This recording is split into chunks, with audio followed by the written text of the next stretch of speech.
ser de geografia. Peguem o livro de vocês e abram na página 8 e 9 e deixam abertas assim, ó, nas duas páginas, como a prof tem aqui na mesa da prof, tá? Então vamos lá. Começando lá em cima. De onde vêm os produtos que consumimos? Vamos acompanhando a leitura, tá? Então, em nosso dia a dia, consumimos e utilizamos diferentes produtos em seu estado natural, como frutas e verduras, e industrializados, como margarina, macarrão, roupas, calçados e móveis. Então, as indústrias precisam de matéria-prima proveniente do campo para a fabricação de diversos produtos. Da indústria, esses produtos vão para o comércio e posteriormente chegam às nossas casas. Então, dessa maneira, os espaços rural e urbano estabelecem relações entre si por meio da circulação de matérias-primas, produtos, pessoas, meios de comunicação, tecnologias, entre outros. Então, observe a ilustração a seguir. Por exemplo, o macarrão que nós consumimos é um produto industrializado, ou seja, é o final de uma longa produção. Para obter esse alimento, é preciso plantar o trigo, colhê-lo, levar o produto para a indústria, produzir o macarrão. Então, só depois disso é que o produto é encaminhado aos supermercados, tá? Daí dos supermercados vai para nossa casa, né?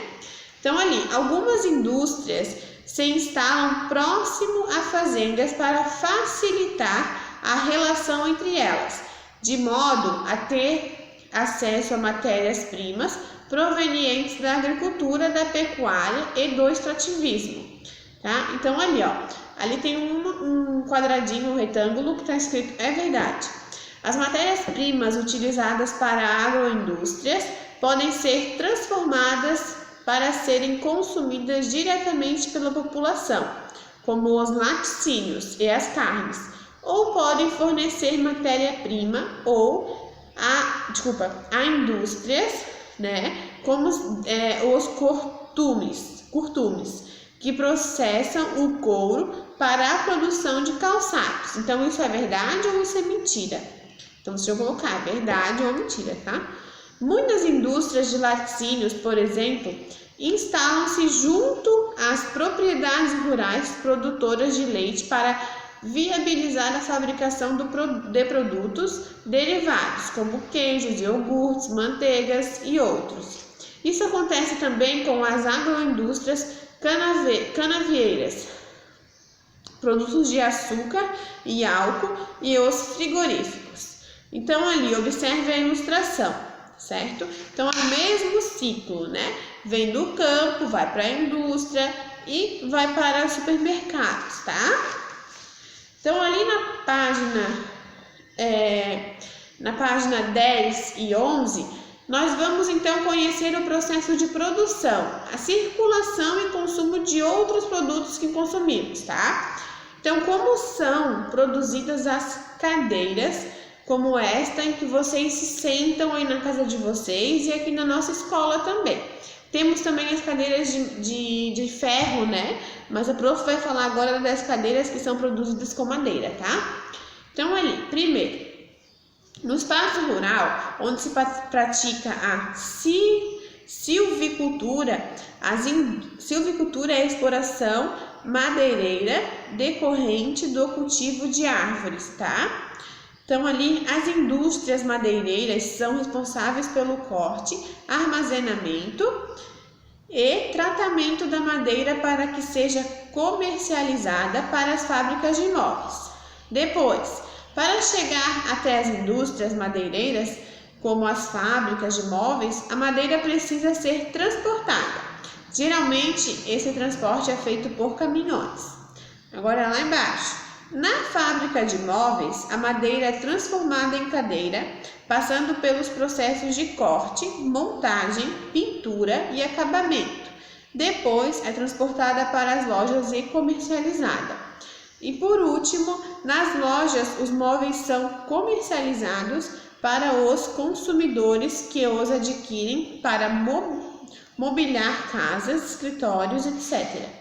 Então, isso nós falamos do processo de fabricação da cadeira, tá?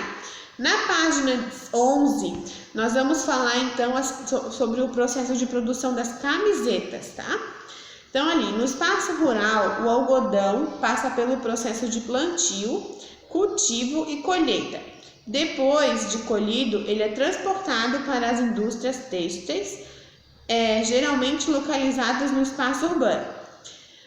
Depois, na indústria têxtil, o algodão é transformado em fios para a produção de tecidos, que são transportados para as fábricas de confecção, localizadas, em sua maioria, no espaço urbano. Depois, lá nas fábricas de confecção, são utilizados os tecidos para a produção de diferentes roupas. Quando finalizadas, elas são transportadas para as lojas. E por último, nas lojas, geralmente localizadas no espaço urbano, expõem e comercializam essas roupas para os consumidores, certo? Então, todo ele tem um processo que vem lá do espaço rural e é encaminhado, levado para o espaço urbano. Por isso que eles estão sempre ligados, né? Agora vamos na página 12.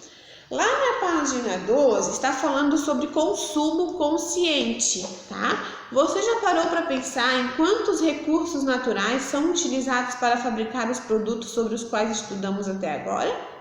Então, as matérias-primas usadas na fabricação de tudo que consumimos em nosso dia a dia são provenientes da natureza. E cada vez que a produção nas indústrias aumenta, mais recursos naturais são utilizados. Ou seja, se consumimos mais produtos são fabricados, mais matérias-primas serão necessárias e a natureza será mais explorada, né? Então, ali, reflita sobre os questionamentos feitos por Henrique. Então, vamos ver o que o Henrique está questionando. É importante comprar somente o que realmente precisamos? Sim ou não? Por que consumir produtos de que não necessitamos? Por que a gente consumir produtos que a gente não precisa, né? Então, porque às vezes quero algo que não é de primeira necessidade. Então, por que a gente compra uma coisa que não é de extrema necessidade, que não estamos precisando naquele momento, né? Então, ali, o consumo consciente é quando refletimos sobre a necessidade de adquirir produtos. Por exemplo, quando passamos a repensar nossas atitudes, tá? Podemos ser menos influenciados pelas propagandas que nos estimulam a consumir produtos em promoções, sem ao menos pensar se são necessários. Vamos pensar mais antes de comprar algo? Essa atitude nos ajudará a preservar a natureza, né? Por que a gente preserva a natureza quando a gente consome com consciência? Porque, como a prof leu lá em cima, todas as matérias-primas, ou a maioria delas, são extraídas da natureza. E quanto mais produtos forem fabricados, mais a natureza vai ficar degradada, tá? Então, ali nós temos um desafio. Vocês podem fazer esse desafio e a gente corrige na próxima aulinha, tá bom? Um beijo para vocês e até a próxima.